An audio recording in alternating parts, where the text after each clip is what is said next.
بسم اللہ الرحمن الرحیم۔ ڈاکٹر اظہر وحید صاحب کی تصنیف کتاب چہرے سے انتخاب۔ سوال: آدمی کب مرتا ہے؟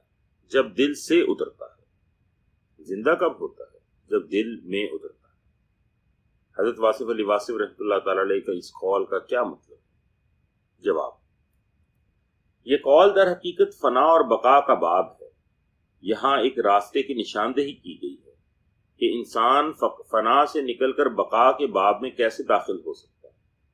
اس قول میں زندگی اور موت کی معنویت بیان کی گئی۔ جسمانی زندگی کا تعلق قالب سے ہے اور معنوی و روحانی زندگی کا تعلق قلب سے۔ جس کا دل زندہ ہے وہ دوسروں کا دل زخمی کرنے کا سوچ بھی نہیں سکتا۔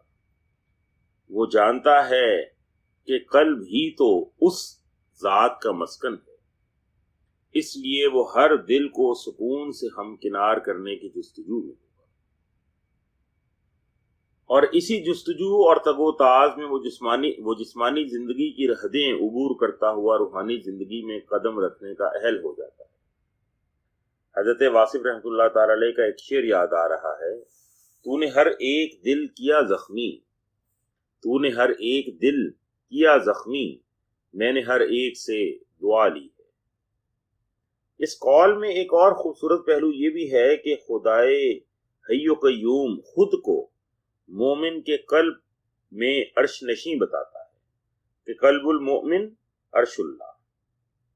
یہاں ایک پیغام ہے فانی انسان کے لیے کہ وہ انسانی قلب میں جگہ پا کر حیات جاودہ پا سکتا ہے۔ والسلام۔